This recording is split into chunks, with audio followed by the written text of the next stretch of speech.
પિતૃપક્ષ દરમિયાન આ 3 વસ્તુઓ ભૂલથી પણ ન ખાશો, નહીતર પિતૃઓ ક્રોધિત થશે અને આખું ઘર કંગાળ થઈ જશે.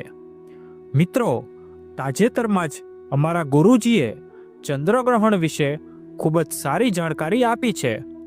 જેવું કે તમે બધા જાણો છો કે આ વર્ષે પ્રલયનું વાતાવરણ ખૂબ જ વધારે બનેલું છે અને આવા સમયે ચંદ્રગ્રહણનું આવવું પૃથ્વી ઉપર પ્રલયનું કારણ માનવામાં આવે છે. આ ભયંકર ચંદ્રગ્રહણથી જ પિતૃપક્ષનો પ્રારંભ થઈ રહ્યો છે. પિતૃપક્ષના શરૂઆતના દિવસોમાં આ ચંદ્રગ્રહણ થઈ રહ્યું છે, એટલે કે આ ચંદ્રગ્રહણ સેંકડો વર્ષો પછી આવ્યું છે, જે પિતૃપક્ષ શરૂ થતાં જ થઈ રહ્યું છે. તો આવા સમયે પિતૃપક્ષમાં કેટલીક એવી વસ્તુઓ છે જે ભૂલથી પણ ન ખાવી જોઈએ. વર્ષ 2025માં પિતૃપક્ષ ક્યારથી શરૂ થશે અને ક્યાં સુધી રહેશે, આ વિડીયોમાં અમે તમને બધી જ માહિતી જણાવવાના છીએ. તો આ વિડીયો ખૂબ જ મહત્વપૂર્ણ થવાનો છે. સાથે જ પિતૃપક્ષમાં એવા કયા કાર્યો કરવા જોઈએ જે કરવાથી પિતૃઓની અપાર કૃપા પ્રાપ્ત કરી શકાય અને ઘરમાં ધન વૈભવનો આનંદ લઈ શકાય, અને સાથે જ આ ભયંકર પ્રલયથી તમારે કેવી રીતે બચવું, તમે તમારી અને તમારા પરિવારની રક્ષા કેવી રીતે કરી શકો છો અને પિતૃઓને પ્રસન્ન કરીને તમારી મનોકામનાઓને કેવી રીતે પૂર્ણ કરી શકો છો, આ બધી જ માહિતી આજે તમને આ સુંદર વિડીયો દ્વારા પ્રાપ્ત થવાની છે. તો તમને વિનંતી છે કે આજે તમે આ વિડીયોને માત્ર 10 મિનિટનો સમય જરૂરથી આપજો, કારણ કે આ વિડીયો તમારા ફાયદા માટે જ છે. અને ચેનલ ઉપર નવા હોય તો અમારી ચેનલને સબસ્ક્રાઈબ પણ અવશ્ય કરજો. સાથે કોમેન્ટ બોક્સમાં પિતૃદેવો નમઃ અવશ્ય લખજો, જેથી તમને તમારા પિતૃઓના આશીર્વાદ મળી શકે.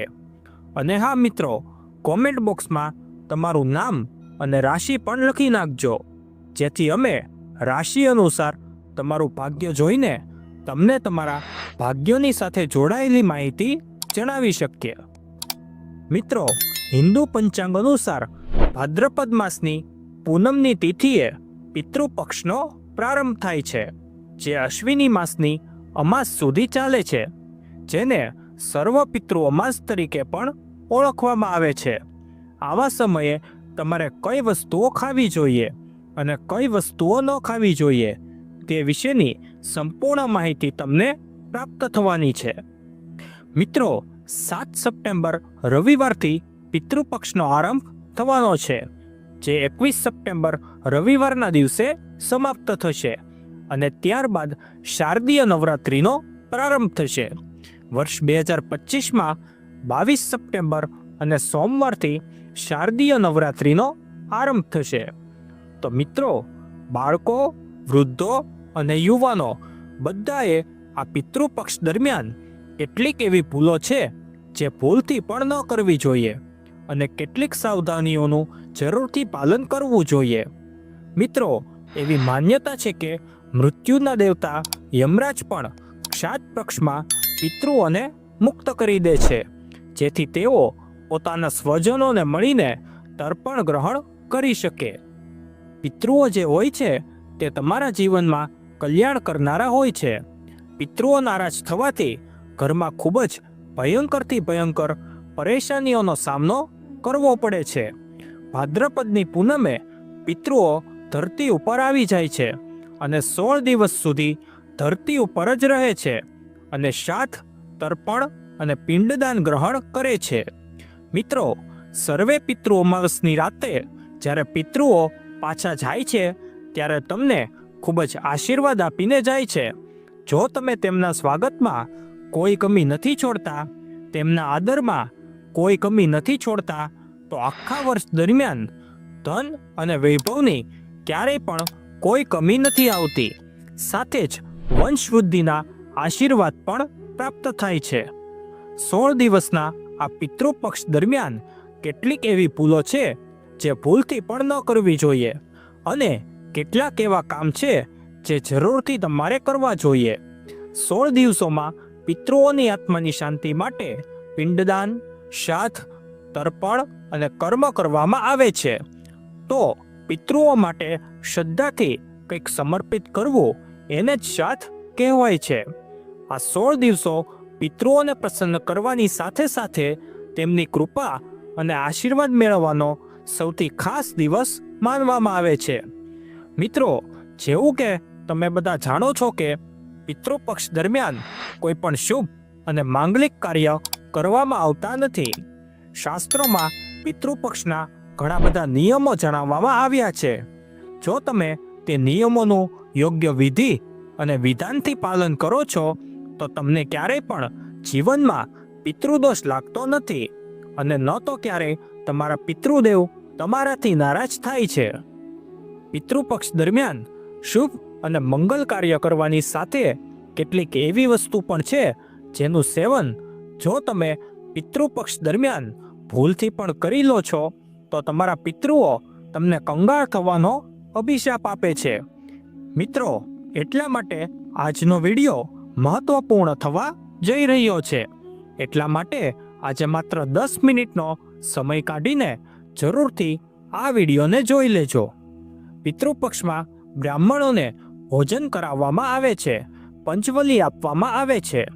શાસ્ત્રોમાં કેટલીક એવી વસ્તુ વિશે જણાવાયું છે જેને પિતૃપક્ષ દરમિયાન ભૂલથી પણ ન ખાવી જોઈએ.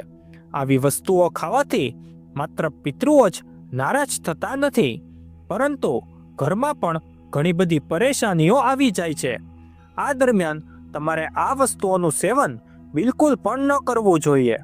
બ્રાહ્મણોને પણ આ વસ્તુઓનો ભોગ ન લગાવવો જોઈએ. મિત્રો, આવા સમયે આપણે જાણીએ કે કઈ એવી વસ્તુઓ છે જેને પિતૃપક્ષ દરમિયાન સેવન કરવાનું વર્જિત માનવામાં આવ્યું છે, જેને પિતૃપક્ષ દરમિયાન પિતૃઓ કે બ્રાહ્મણોના ભોજનમાં ભૂલથી પણ સામેલ ન કરવી જોઈએ, જેથી તમારા જીવનમાં કોઈ પણ દોષ ન લાગે. વિડીયોમાં આગળ વધતા પહેલા જો તમે હજી સુધી અમારી ચેનલ મોટિવેશન ટોક એન્ડ સ્ટોરીને સબસ્ક્રાઇબ નથી કરી તો જરૂરથી કરી લેજો. અને હા, જેટલા પણ ભક્તો આ વિડીયોને જોઈ રહ્યા છે તે આ વિડીયોને પોતાના સુધી સીમિત ન રાખતા તેને શેર જરૂરથી કરજો. મિત્રો, અવારનવાર તમે લોકોએ સાંભળ્યું હશે કે પિતૃપક્ષ દરમિયાન એ જ ભોજન બનાવો જે પિતૃઓને પસંદ આવે છે. એ જ ભોજન તમારે તેમની આત્માની શાંતિ માટે બનાવવું જોઈએ. પરંતુ આવા સમયે આપણે શું કરીએ છીએ કે કેટલીક ભૂલો કરી દઈએ છીએ. મોટાભાગના ઘરોમાં લોકો આ જ ભૂલો કરી દે છે. લોકોના પૂર્વજોને લસણ ડુંગળી પસંદ હોય છે, તો જ્યારે તેઓ ભોજન બનાવે છે ત્યારે તેમાં ડુંગળી અને લસણ પણ નાખે છે અને પૂર્વજોની પસંદ પ્રમાણે ભોજન બનાવીને બ્રાહ્મણને પણ તે જ ભોજન આપે છે. અમુક પિતૃઓને નોનવેજ પસંદ હોય છે તો નોનવેજ લઈને જરૂરિયાતમંદ વ્યક્તિને પિતૃઓના નામથી દાન કરી દે છે, જેનાથી તેમને પિતૃઓના આશીર્વાદ પ્રાપ્ત થાય. પણ મિત્રો, જો તમે પણ આવું કરી રહ્યા છો તો આવી ભૂલો કરવાથી તમારે બચવું જોઈએ. અને કેવી રીતે બચવું તે તમને આ વિડીયોમાં આગળ જાણવા મળશે. અને કયા ઉપાયો કરીને તમે પિતૃઓના આશીર્વાદ પ્રાપ્ત કરશો તે પણ તમને જાણવા મળશે. તો વિડીયોને અંત સુધી જોતા રહેજો. શાસ્ત્રો અનુસાર પિતૃપક્ષ દરમિયાન લસણ, ડુંગળી, માંસ અને ઈંડાનું સેવન ક્યારેય પણ ન કરવું જોઈએ. પિતૃઓના ભોજનમાં આ વસ્તુઓનો સમાવેશ ન કરવો જોઈએ, કારણ કે શાસ્ત્રો અનુસાર વિષ્ણુ અને મહાલક્ષ્મીજીને પિતૃદેવ કહેવામાં આવ્યા છે. પિતૃઓનું ભોજન, શ્રાદ્ધ, તર્પણ અને પિંડદાન સૌથી પહેલા ભગવાન વિષ્ણુ અને માતા લક્ષ્મીજી જ સ્વીકારે છે. એટલા માટે જ તમને આ વસ્તુઓ કરવા માટે મનાઈ કરવામાં આવે છે. આ પછી જ આ ભોજન પિતૃઓને મળે છે. અને ભગવાન વિષ્ણુ અને મહાલક્ષ્મીના પૂજનમાં ક્યારેય પણ ડુંગળી, લસણ અને તામસિક વસ્તુઓનો પ્રયોગ ન કરવો જોઈએ. મિત્રો, એટલું જ નહીં, તમને બધાને જાણકારી માટે જણાવી દઈએ કે જ્યારે આપણા પિતૃઓ ધરતી ઉપર આવે છે તેમનું સન્માન જો તમે સારી રીતે કરો છો તો તેઓ ખુશી ખુશી તમને આશીર્વાદ પણ આપીને જાય છે. પરંતુ આપણા જે શાસ્ત્રો છે તેમાં કેટલીક એવી વસ્તુઓ છે જેને ક્યારેય પણ તમારે પિતૃપક્ષ દરમિયાન ઘરમાં પ્રયોગ તો કરવો દૂર, તેને ઘરમાં લાવવી પણ ન જોઈએ. એટલા માટે આ વાતનું ખાસ ધ્યાન રાખવું. મિત્રો, શ્રાદ્ધ પક્ષ દરમિયાન પિતૃઓના નિમિત્તે જે ભોજન બનાવો અથવા બ્રાહ્મણોને ભોજન કરાવવા માટે જે પણ ભોજન બનાવો તે તમારે ડુંગળી અને લસણ વગરનું જ બનાવવું જોઈએ. પિતૃઓના નામે આવું ભોજન જો તમે કોઈ જરૂરિયાતમંદ વ્યક્તિને દાન કરો છો, પિતૃઓના નિમિત્તે જે ભોજન બનાવવામાં આવ્યું છે તો તે શુદ્ધ ભોજનની શ્રેણીમાં આવે છે અને આવું ભોજન તમને તમારી મનોકામનાઓને પૂર્ણ કરવાનો આશીર્વાદ પિતૃઓ પાસેથી અપાવે છે. પરંતુ ભૂલથી જો તમે આ સામગ્રીઓને અશુદ્ધ કરી દો છો તો ઘોર પાપ લાગે છે. પિતૃદેવ ક્રોધિત થઈ જાય છે. ધ્યાન રાખો કે પિતૃપક્ષ દરમિયાન તમે પણ ડુંગળી, લસણ અને તામસિક વસ્તુઓનો ભૂલથી પણ ઉપયોગ ન કરો. દારૂનું સેવન ઘરમાં બિલકુલ પણ ન કરો. મિત્રો, પિતૃપક્ષ દરમિયાન વાસી ભોજન ન કરો. 16 દિવસોમાં વાસી ભોજન શૈતાનને પ્રાપ્ત થાય છે અને પિતૃપક્ષ દરમિયાન ન તો વાસી ભોજન કરવું જોઈએ અને ન તો કોઈને આપવું જોઈએ.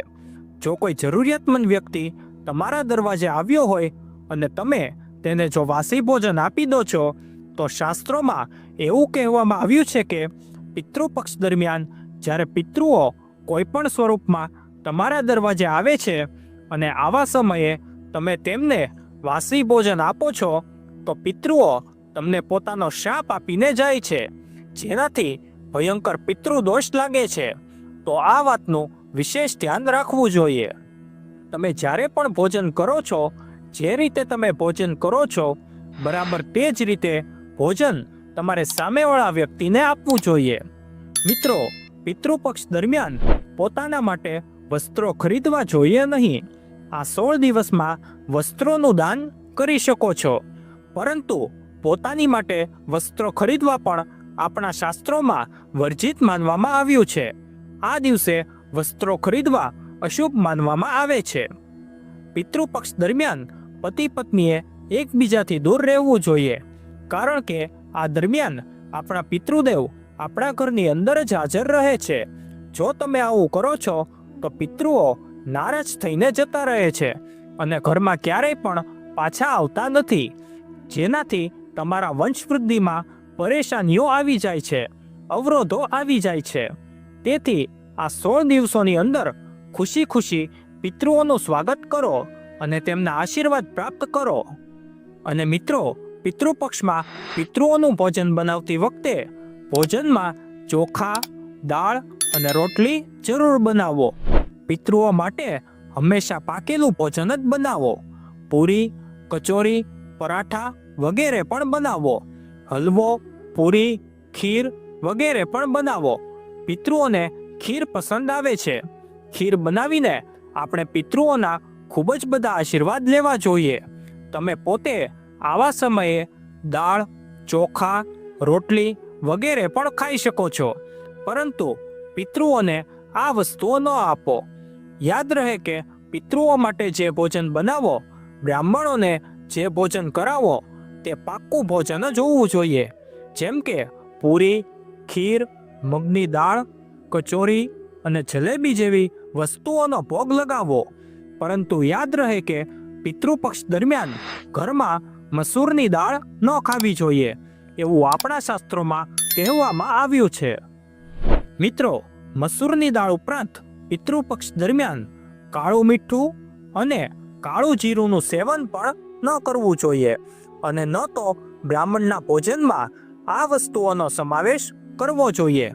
પિતૃપક્ષ દરમિયાન મૂળા, દૂધી, કાકડી અને સરસવ જેવી ભાજી પણ બિલકુલ પણ ન ખાવી જોઈએ.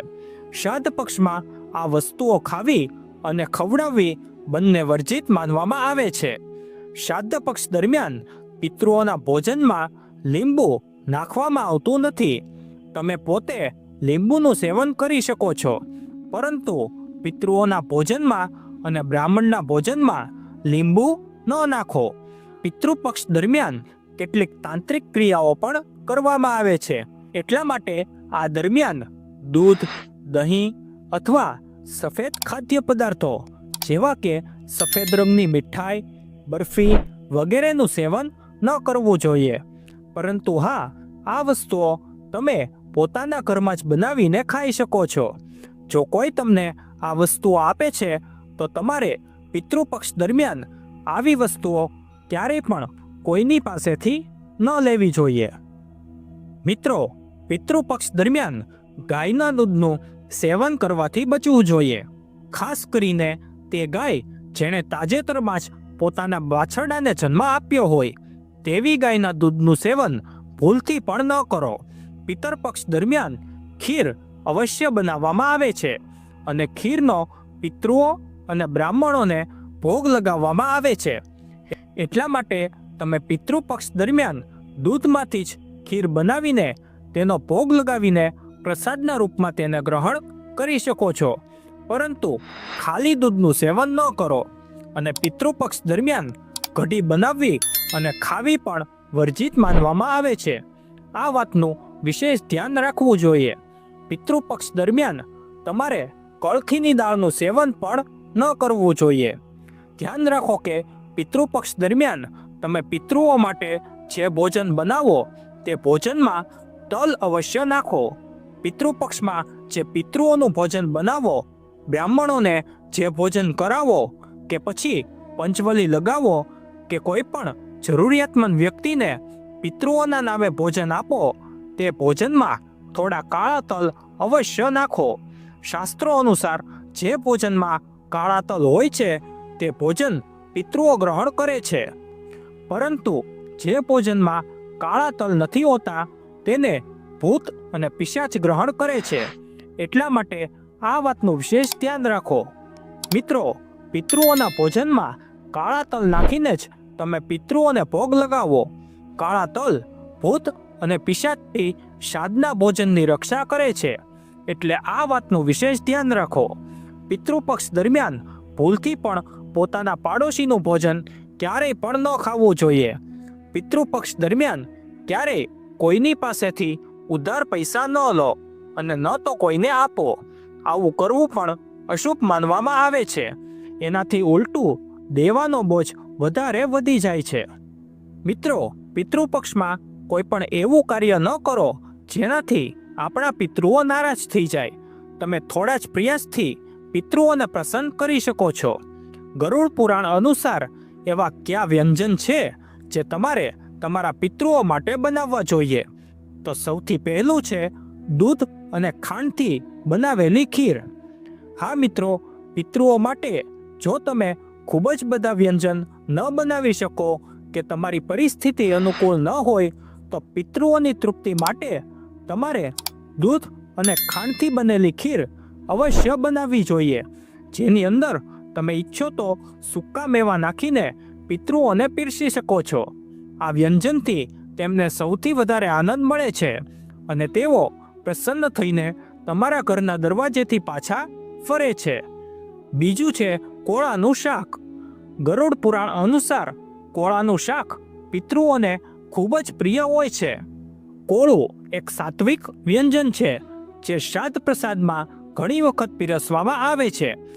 જો તમે પણ શ્રાદ્ધનું ભોજન બનાવી રહ્યા છો તો કોળાનું શાક અવશ્ય બનાવો અને પિતૃઓનું આહવાન કરતા પહેલા તેમને અર્પણ કરો. ત્રીજું છે શુદ્ધ ઘીની રોટલી. હા મિત્રો, શુદ્ધ ઘીથી બનેલી રોટલી અવશ્ય બનાવો અને પોતાના પિતૃઓને યાદ કરતા એક રોટલી કાગડાને અને 2 નાની નાની રોટલીઓ બનાવીને ગાય અને કૂતરાને ખવડાવો. આનાથી પિતૃઓ જે પણ સ્વરૂપમાં ધરતી ઉપર હાજર હશે તેઓ તૃપ્ત થશે અને તમને અવશ્ય આશીર્વાદ પ્રદાન કરશે. ચોથું છે પીળી મગની દાળ અને સફેદ અડદની દાળ. આ બંને દાળ વિશે આપણા ગરુડ પુરાણમાં પણ જણાવવામાં આવ્યું છે. જેમાં જણાવ્યા મુજબ આ 2 દાળમાંથી બનતા વ્યંજન પછી ભલે તે મીઠા હોય કે નમકીન પિતૃઓ માટે ખાસ કરીને બનાવવા જોઈએ. જો તમે તેમની શ્રાદ્ધની તિથિ ઉપર આ બંને દાળોને બનાવો છો તો તેમને ખૂબ જ વધારે ખુશી થાય છે અને તમને તેનાથી લાભ પ્રાપ્ત થાય છે. આ ઉપરાંત બટાકા, ઘઉંથી બનેલી પૂરી, મીઠા ગોળની રોટલી, કેસરવાળા ચોખા, કાળા ચણા, બેસનથી બનેલી વસ્તુઓ પિતૃઓ માટે બનાવવામાં આવે તો પિતૃઓ પ્રસન્ન થઈને તેને ગ્રહણ કરે છે. મિત્રો, હવે આપણે જાણીએ કે આ દિવસે કેવું ભોજન બનાવવું સર્વશ્રેષ્ઠ માનવામાં આવે છે. જેને આપણે ઈશ્વરનો ભોગ લગાવીએ છીએ તેને આપણે વઘારતા કે એઠું કરતા નથી. બરાબર તે જ રીતે આપણે પિતૃઓનું ભોજન પણ તેમને અર્પણ કરતા પહેલા વઘારવું કે એઠું પણ કરવું જોઈએ નહીં. ભોજન બનાવતા પહેલા તમારે સંપૂર્ણ રીતે શુદ્ધ થવું જરૂરી છે. સ્નાન કર્યા વગર તમારે પિતૃ ભોજન ન બનાવવું જોઈએ અને જે સ્ત્રી માસિક ધર્મમાં હોય તે સમયે પણ તેમણે પિતૃ ભોજન ન બનાવવું જોઈએ. પિતૃ ભોજન બનાવતા પહેલા રસોઈ ઘરને ગંગાજળથી અને જો ગંગાજળ ન હોય તો સાદા પાણીનો છંટકાવ કરીને સૌથી પહેલા સ્વચ્છ કરી લેવું જોઈએ અને ત્યારબાદ ભોજન બનાવતા પહેલા ઓમ પિતૃદેવાય નમઃ અથવા ઓમ વાસુદેવાય નમઃ આ મંત્રનો ઉચ્ચારણ કરીને જ ભોજન બનાવવાનું શરૂ કરવું જોઈએ. હવે આપણે જાણીએ કે પિતૃપક્ષ દરમિયાન કેવું ભોજન બનાવવું જોઈએ અને કેવું ભોજન પિતૃપક્ષ દરમિયાન ન બનાવવું જોઈએ. પણ તેના વિશે જાણતા પહેલા કૃપા કરીને કોમેન્ટ બોક્સમાં પિતૃદેવો નમઃ અને તમારા કુળદેવીનું નામ લખી નાખજો. જુઓ મિત્રો, શ્રાદ્ધ પક્ષ પર પોતાના ઘરમાં માંસાહારી ભોજન ન રાંધો, કારણ કે પૈતૃકમાં પ્રવેશ કર્યા પછી પિતૃઓનું ભોજન સાત્વિક જ માનવામાં આવે છે. એટલા માટે શ્રાદ્ધ કે ભોજનમાં તામસિક વ્યંજનનો ઉપયોગ ક્યારેય પણ ન કરવો જોઈએ. ફક્ત સાત્વિક વ્યંજન જ તેમના માટે ભોજનમાં બનાવવા અને ખવડાવવા જોઈએ. તામસિક વ્યંજનની સાથે સાથે ડુંગળી, આદુ અને લસણનો પ્રયોગ પણ ન કરવો જોઈએ. આ પદાર્થોનો પ્રયોગ ભોજનમાં કરવાથી પિતૃઓ તે ભોજન ગ્રહણ કરી શકતા નથી અને તેઓ ભૂખ્યા રહે છે, જેના કારણે તેઓ તમને અભિશાપ આપે છે. પિતૃ ભોજનમાં વધારે તીખા મસાલાનો પ્રયોગ ન કરવો જોઈએ. જેટલું થઈ શકે તેટલું ભોજનને મીઠું અને સાત્વિક જ બનાવવું જોઈએ, જેથી પિતૃઓ તેને સરળતાથી ગ્રહણ કરી શકે. એક સૌથી મહત્વપૂર્ણ વાત અમે તમને જણાવવા માંગીશું કે આપણે ભોજન તો પીરસી દઈએ છીએ અથવા તેમનો ભોગ પિતૃઓના ફોટા ઉપર લગાવી દઈએ છીએ અથવા કોઈ ગાય કૂતરાને પણ ખવડાવી દઈએ છીએ, પરંતુ આપણે ભોજનની સાથે પાણી અર્પણ કરવાનું ભૂલી જઈએ છીએ. તો સૌથી જરૂરી છે પાણી અર્પણ કરવું. પિતૃઓને તમે ભોજન ન પણ અર્પણ કરો, પરંતુ પાણીનું અર્પણ પિતૃપક્ષના આખા મહિનામાં એટલે કે 16 દિવસ સુધી જરૂર કરો, જેથી પિતૃઓ તરસ્યા ન રહે અને પૈતૃકમાં જે પિતૃઓ જાય છે તો તેઓ તરસ્યા ન જાય અને પ્રસન્ન થઈને જ જાય. પોતાના પિતૃઓને ભોજન ખવડાવીને સંતુષ્ટ જરૂરથી કરવા જોઈએ. જુઓ, 16 દિવસોમાં પિતૃપક્ષ દરમિયાન ગમે તેટલું જરૂરી કેમ ન હોય, જો કોઈ તમારી પાસેથી આટલી વસ્તુઓ ઉધાર માંગે છે તો ભૂલથી પણ ન આપો. આ 4 વસ્તુઓ એવી છે જેને આપવાથી ઘર અને પરિવારને કંગાળીનો સામનો કરવો પડે છે. જો તમારા ઘરમાં પિતૃઓ તમારા ઘરનો ત્યાગ કરી દે છે તો તેઓ નારાજ થઈ જશે અને તમને પિતૃદોષ પણ લાગશે, જેના કારણે ઘરમાં કંગાળી આવે છે. મિત્રો, પિતૃપક્ષના સમયે ઉધાર આપવો અથવા લેવો દરેક વ્યક્તિના જીવનમાં ઝેર જેવું બની જાય છે. કોઈ કોઈને ઉધાર આપે છે તો કોઈ કોઈની પાસેથી ઉધાર લે છે. આ વાત માટે તેમના જીવનમાં સારી વસ્તુઓ પાછી પ્રાપ્ત થઈ શકે તેના કારણે ઉધાર આપે છે. તો કેટલાક વ્યક્તિ સામાજિક વ્યવહાર નિભાવવા માટે પણ ઉધાર આપે છે. પરંતુ મિત્રો, શું તમે જાણો છો કે ખાસ કરીને પિતૃપક્ષ દરમિયાન જો તમે આવું કરો છો તો તમારા જીવનમાં ગરીબી આવી જાય છે? એટલા માટે ઓછામાં ઓછા પિતૃપક્ષના દિવસોમાં તો આવું ન જ કરવું જોઈએ. હવે વાત કરીએ સૌથી પહેલી વસ્તુની કે પિતૃપક્ષ ઉપર સૌથી પહેલી વસ્તુ તો એ છે કે પોતાના પૂર્વજો સાથે જોડાયેલું ધન અથવા તો કોઈ પણ પ્રકારની કોઈ વસ્તુ તમે કોઈ પણ વ્યક્તિને ન આપો. જેમ કે આપણા વડીલો દ્વારા આપવામાં આવેલો કોઈ ચાંદીનો સિક્કો કે રૂપિયા, પૈસા અથવા તો આશીર્વાદ તરીકે આપવામાં આવેલી કોઈ કિંમતી વસ્તુ, કોઈ ધાર્મિક વસ્તુ કે કોઈ પણ પ્રકારની કોઈ નિશાની અને ભગવાન સાથે જોડાયેલી પૂજાની સામગ્રી તમે ભૂલથી પણ કોઈને ઉધાર ન આપો અથવા દાન તરીકે પણ ન આપો. કારણ કે એવું માનવામાં આવે છે કે જો તમે આ પ્રકારની સામગ્રી બીજા વ્યક્તિને આપી દો છો તો તમારા પૂર્વજો નારાજ થઈ જાય છે અને વડીલો દ્વારા મળેલા આશીર્વાદ સમાપ્ત થઈ જાય છે. તેનાથી પિતૃદોષ પણ લાગે છે અને તમને તે પ્રાપ્ત થઈ શકતું નથી જે તમારા પૂર્વજો એટલે કે તમારા પિતૃઓ તમારા માટે કરવાના હતા. તો સૌથી પહેલાં તમારે આ વાતનું જરૂરથી ધ્યાન રાખવું જોઈએ કે વડીલો દ્વારા સન્માનમાં મળેલી કોઈ વસ્તુ ક્યારેય પણ કોઈને એમ જ ન આપવી. તેને હંમેશા પોતાની પાસે રાખો. વડીલો દ્વારા સન્માનમાં મળેલી વસ્તુ સોનું હોય, હીરો હોય, મોતી હોય, ચાંદી હોય કે કંઈ પણ હોય, તેને બરબાદ ન કરો. મિત્રો, એ જ રીતે પિતૃપક્ષને ધન સાથે પણ જોડવામાં આવે છે. પિતૃપક્ષ દરમિયાન આપણા પૂર્વજો સાક્ષાત ધરતી ઉપર આવે છે અને તેમનું આગમન આપણા ઘરમાં થાય છે. તેમનો આશીર્વાદ સુખ સમૃદ્ધિમાં બદલાઈ જાય છે. ધન વૈભવની પ્રાપ્તિ થાય છે.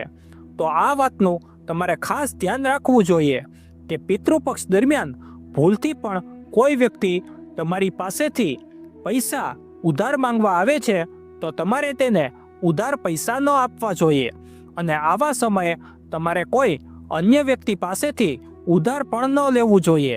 એવી માન્યતા છે કે પિતૃપક્ષ દરમિયાન તમે જે પૈસા ઉધાર આપો છો અથવા લો છો તો તે ધન ક્યારેય પણ પાછું આવતું નથી, પરંતુ આ સમયે ધન આપનાર અને લેનાર બંને વ્યક્તિ દેવામાં ડૂબી જાય છે. તેનાથી પિતૃઓનો શાપ લાગે છે. મિત્રો, શ્રાદ્ધ પક્ષ દરમિયાન આપણે પોતાના પૂર્વજોનું દાન અને તર્પણ કરીએ છીએ, પિંડદાન કરીએ છીએ. તો આવા સમયે જ્યારે આપણે નદીમાં સ્નાન કરવા જઈએ છીએ એટલે કે ગંગા સ્નાન કરવા જઈએ છીએ તો પિતૃપક્ષ દરમિયાન ખાસ કરીને સફેદ વસ્તુઓ ચઢાવવામાં આવે છે. આ વાતનું ધ્યાન રાખો કે પિતૃપક્ષના દિવસોમાં આપણા પૂર્વજોને ચઢાવવા ઉપરાંત જો કોઈ વ્યક્તિ એકદમ સવારે સવારે તમારાથી દૂધ, દહીં, છાશ અથવા તો સાંજના સમયે પણ માંગવા આવે છે તો તમારે ભૂલથી પણ કોઈ અન્ય વ્યક્તિને તે ન આપવું જોઈએ.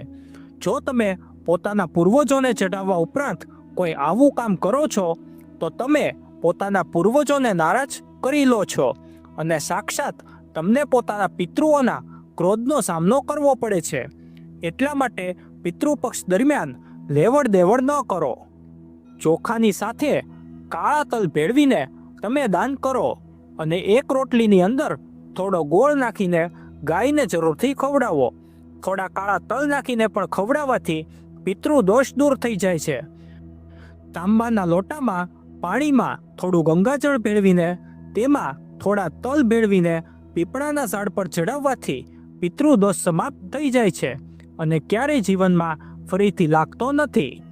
મિત્રો, જો તમે કોઈ વ્યક્તિને ગિફ્ટ આપવા માંગો છો, ગિફ્ટ તરીકે કોઈ વસ્તુ આપવા માંગો છો તો પિતૃપક્ષ દરમિયાન ભૂલથી પણ આ વસ્તુ ન આપો. ઘડિયાળ ક્યારેય પણ લઈને ન આપવી જોઈએ. દરેક વ્યક્તિનો સમય સારો કે ખરાબ ચાલે છે તો તમારે ઘડિયાળ તો ક્યારેય કોઈની પાસેથી ન લેવી જોઈએ અને ન તો કોઈને આપવી જોઈએ. જે વ્યક્તિનો સમય સારો છે અથવા તમારો સમય પણ સારો ચાલી રહ્યો છે અને જો તમે કોઈ અન્ય વ્યક્તિને પોતાનો સમય આપી દો છો તો ઘડિયાળ આપવાથી આવનારા સમયની અંદર તમને સારા પરિણામ જોવા મળતા નથી. તેથી આ વાતનું ધ્યાન રાખો. પિતૃપક્ષમાં કેટલીક એવી વસ્તુઓ હોય છે જે તમારા ઘરની સુખ અને સમૃદ્ધિ સાથે જોડાયેલી હોય છે. તો તો આવા સમયે તે વસ્તુઓ તમારે કોઈ પણ કિંમતે ઉધાર ન આપવી જોઈએ. વળી સાંજ થયા પછી કોઈ તમારી પાસેથી લસણ, ડુંગળી, દૂધ, દહીં, ખાંડ અથવા ઉધાર પૈસા માંગવા આવે છે, તો જ્યારે સૂર્યોદય થાય છે, સવારે સવારે અથવા તો પછી સૂર્યાસ્ત થઈ જાય છે, ત્યારે આ બંને સમયે તમારે ઘરની સમૃદ્ધિને બીજાને ભૂલથી પણ ક્યારેય ન આપવી. તેનાથી આપણા પૂર્વજો નારાજ થઈ જાય છે અને આપણને પિતૃ દોષ લાગી જાય છે.